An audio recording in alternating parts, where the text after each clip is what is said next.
Okay, so Wolves of the Calla, the Dark Tower 5. They return to the series after the long hiatus between Wizard and Glass, which ended in 97, and the Wolves of the Calla, which came out in 2002, 2003. Big hiatus. Big hiatus. Now, a lot has happened to the quartet. We pick up a little while after the events of not Wizard and Glass, but Wind Through the Keyhole. And we find we are first introduced to the farming community of Calla Sturgis, rice farmers. Now, the thing about Calla Sturgis is twins are the normal, and a singleton or a single child is the oddity out of them. Now, the Calla for countless decades has been terrorized by these riders known as wolves. They look like wolves in capes and cloaks, and they ride out of the area thunderclap. Now, what they do is they take one of the twins that they can grab, and no matter how the people in the Calla hide them, they always seem to find them wherever they're being hidden.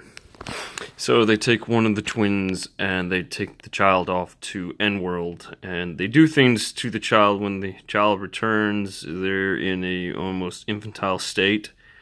Their minds don't go much past the age of, I'm going to say, 4 or 5 years old, and then they grow to a ridiculously large size and are very strong, but they are very, very slow on the uptake, because whatever the wolves have done to these children, they take something out of their brains. So in the world of the Calla, the land of the Calla, it's called Runt. They become Runt, R-U-N-T. No, R-O-O-N-T, Runt. Now, the story begins with one of the rice farmers, a man named Tian Jefferson. Now, Tian is kind of a smallholds farmer, I guess you say, but he I don't know, he calls a town meeting of all the bigwigs, and they all know what's happening. Yeah, this story is very similar to the Magnificent Seven in a lot of respects. It's a small town of farmers being terrorized by outlaws, call a bunch of hired guns. So they hear word that a gunslinger is in the lands, and they talk about hiring Roland and the quartet to save them from the wolves, basically. Of course, there is opposition, and we meet a very familiar character. If you're familiar with Salem's Lot, the exiled priest, Don Frank Callahan, is living in Calla Sturgis. It gets into his backstory throughout the book, so there's a lot of interplay in Wolves of the Calla. So, as it goes, Susanna has been impregnated by the incubus that she had sex with in the third book to get Jake into their world, and a new personality is developed. Mia, the mother of Nun, who's caring for the creature, demon baby, which she refers to as the Chap. Susanna's been sleepwalking, and while she sleepwalks, she eats things raw like frogs and snakes and whatever else she can drink some mucky water, but in her mind it's a banquet hall and she's at a fine gala and black tie fair. She has her legs, everything's fine. So but Roland has been following her on her outings at night, and he's very concerned. So as it goes, a giant robot named Andy lives in the Calla too. Wayne Diozohover, who's the big farmer, and Tian and the others, they go out on the road to meet Roland and the quartet.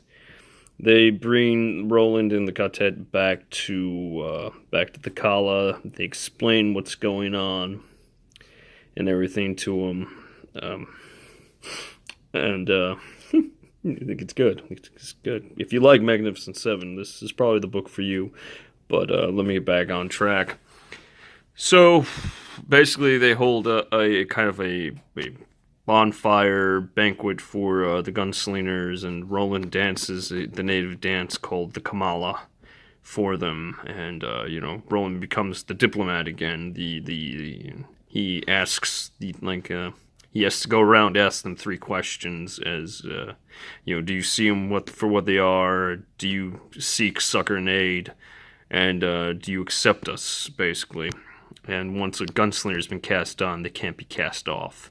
Now, with that being said, there's a couple little underlining themes. Is Don Callahan has the wizard, one of the balls from the Wizard's Rainbow, Black 13, which is the ball that represents the tower, and which is the most dangerous of the balls. There's also a door in a cave of voices where they'll use to transport back to New York from time to time in the book series. Like I said, there's a lot of back and forth.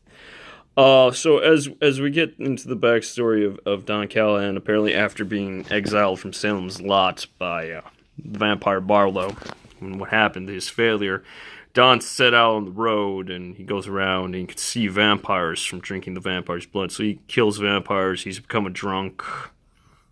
Yeah. Eventually he sobers up, and the Sombra Corporation, who's ran by the Crimson King, and the low men of the Taheen are closing in on him. And to escape them all, he jumps from a window of a high-rise to his death, only to wake up in the way station right after Roland and Jake depart in the Gunslinger. And he's then confronted by Walter, the Man in Black, Randall Flagg, whatever name you want to call him, and is given Black 13 and shoved through a door and wakes up in the Calla, where he's erected a church and he's converted people to following the man Jesus. That's a very abridged version of his backstory, mind you, but we gotta knock that out the way. So, again, back to the wolves are coming to the Calla. Now, also, Eddie goes through the door using Black 13, and he saves the life of Aaron Deepno and Calvin Tower, who Jake got the riddle books in the third Dark Tower book. So, with them being saved, he says they have to be somewhere to save Don Callahan's life one night when Don Callahan is about to be killed by two guys named the Hitler Brothers. So, they all get connected again. Ka. So, as it turns out, Tian's grandfather and his friends, when they were young, stood up against the wolves. They all died except for Tian's grandfather, and Roland tells the town the wolves are vampires. So that's one of the things that happened there. It also turns out that Wayne D. Overhoser's foreman, a man named Ben Slightman, and the robot Andy are reporting back to the Crimson King's men in a place called Algul Ciento, which will play in part in the 7th book. So Jake discovers their treachery and their traitors. So also they're introduced to new weapons in the 5th book called Rises. They're like discuses. You throw them. They've got the razor edge. They're big silver plates.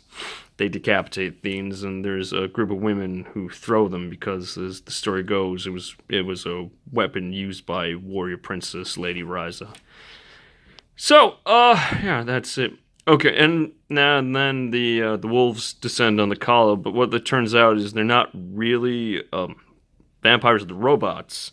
And Roland found out you kill the satellite dishes on top of their heads. So they take all the children to a box cannon, very similar made, just what he used for the Thinny. And the gunslingers and the Rise of Women stand up against the wolves. And the wolves have weapons like sneeches or weapons. They have lightsabers. They have other like movie sci-fi prop weapons that actually destroy things and actually work. But, as you know, the wolves and everything are vanquished. Roland and the quartet save the day. There are some minor characters who die along the way. Ben Slightman's son dies along the way. Benny, who befriended Jake. Andy is killed by Eddie. Ironic, because he killed Blaine. So... And then, while they're celebrating, Mia takes over Susanna, steals Black 13, and goes through the door to New York of 19... Well, does she go there yet? Yes, she goes to the New York of 1999 with Black 13. Now, there are Mani nearby, which are a tribe of religious group who know how to open doors with magic, and they'll come into play in Book 6, because they're very isolationist, so Roland will have to convince the Mani to come and help to his aid. But that's where we leave the 5th book. Eddie's in a panic that Suzanne's gone, and Roland is consulting the Mani, and that will bring us to the end of the 5th book, Wolves of the Calla. and we will pick up almost immediately after the 6th book. The Song of Susanna picks up right after the events of Wolves of the Calla. Again, I'm trying to streamline these videos, make them a little shorter on everybody. Again, you're the gunslinger. You've been thrown this proposition by the small farming community, same from the wolves. What do you do? And if you don't have anything really, what do you do? What do you think of the book series? Again, it's my favorite book series. I always felt Wolves was kind of a stumbling start back into the series. That's my opinion. But I listen to it again yearly. So, like I said, next video is The Song of Susanna. I'm your host. Please like, comment, subscribe, share the video, all that good stuff. And I will see you guys next week for The Song of Susanna, Book 6 of the Dark Tower.